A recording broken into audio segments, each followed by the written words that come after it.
السلام علیکم ناظرین، آج کی ہماری جو ویڈیو ہے اسٹروک کے بارے میں۔ اسٹروک کی علامات اور اسٹروک کے شک کی صورت میں کیا کرنا چاہیے، اور اسٹروک کی جو سب سے اہم اور جو سب سے زیادہ جانے والی علامات ہیں ان کے بارے میں بات کریں گے۔ اسٹروک کی علامات میں سب سے زیادہ کمزوری، فالج یا چہرے اور بازوؤں کا سن ہو جانا، چکر آنا یا توازن کا بگڑ جانا، گر جانا، نظر اچانک دھندلا جانا یا کم ہو جانا، خاص طور پر ایک آنکھ میں۔ بعض دفعہ اچانک شدید سر درد بھی ہو جاتا ہے۔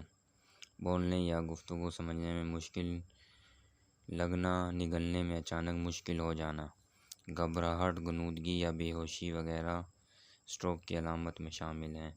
بعض دفعہ اسٹروک کے مریض کی علامت شرابی جیسی لگتی ہے، خاص طور پر جسم کی ایک سائیڈ سن ہو جاتی ہے۔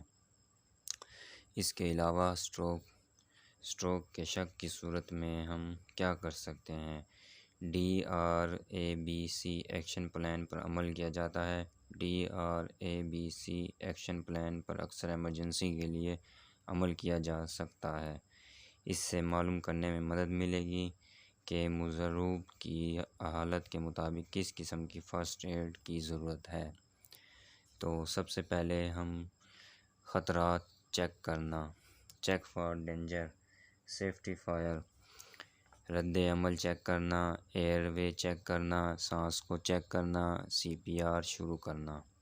سب سے پہلے خطرات چیک کرتے وقت پہلے سیفٹی ضروری ہے، اپنے آپ کو، دوسروں کو، متاثرہ شخص کو۔ رد عمل CR رسپانس چیک کرنے کے لیے مریض سے اس کا نام پوچھا جاتا ہے۔ اسٹروک زدہ مریض بولنے کے قابل نہیں ہوتے، اسی لیے ان کے دونوں ہاتھوں کو پکڑ کر اسے دبانے کے لیے کہا جاتا ہے۔ وہ ہاتھ دبا کر اظہار کر سکتا ہے۔ مریض کے رد عمل کا اظہار کرنے یا نہ کرنے سے اس کی جسمانی کیفیت کا اندازہ لگایا جا سکتا ہے۔ اور اس کے علاوہ ایئر وے چیک کرنا، کیا ایئر وے کلیئر صاف ہے، کیا ایئر وے کھلا ہے۔ ایئر وے کلیئر نہ ہونے کی صورت میں مریض کو بحالی والی پوزیشن میں لٹایا جاتا ہے۔ مریض کے پاس گھٹنوں کے بل بیٹھ جانا چاہیے۔ مریض کا ایک بازو مریض کے جسم کے 90 درجے پر کیا جاتا ہے۔ مریض کے دوسرے بازو کو مریض کی چھاتی اور کندھے پر رکھا جاتا ہے۔ مریض کی اوپر والی ٹانگ کو گھٹنے پر موڑ دیا جاتا ہے اور دوسری ٹانگ نیچے سیدھی رکھی جاتی ہے۔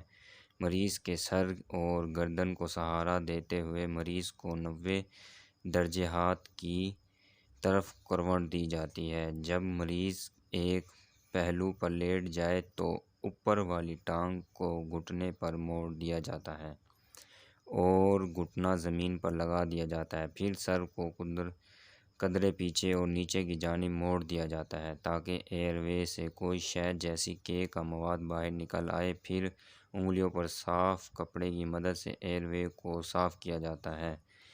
سانس کو چیک کرنے کے لیے سب سے پہلے سر کو پیچھے کی جانب موڑا جاتا ہے۔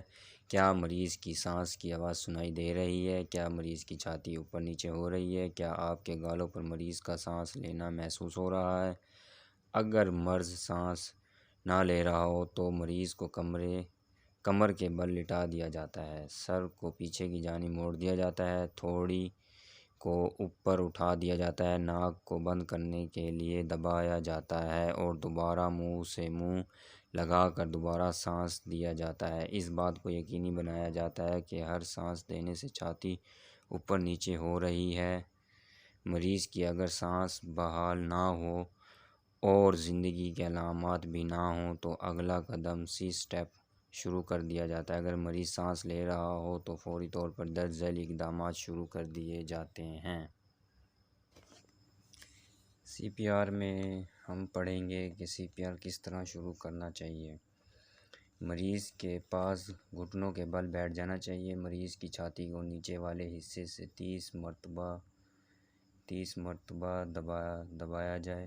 ہاتھ کی پشت کی جانب سے انگلیاں ڈال کر دونوں ہاتھ استعمال کیے جاتے ہیں۔ پھر مریض کے سر کو پچھلی طرف موڑ دیا جاتا ہے، تھوڑی کو نیچے کے رخ دبا دیا جاتا ہے اور ناک کو دبا کر بند کر دیا جاتا ہے اور دوبارہ منہ سے منہ لگا کر سانس دی جاتی ہے۔ چھاتی کو 30 مرتبہ دبانے کے بعد 2 مرتبہ سانس دی جاتی ہے۔ ایسا کرنا جاری رکھا جاتا ہے جب تک مریض کی سانس اور دل کی دھڑکن بحال نہ ہو جائے۔ اگر مریض ہوش میں ہو اور مجبوری کے تحت ڈیوٹی ڈاکٹر کا انتظار ہو تو درج ذیل اقدامات کریں۔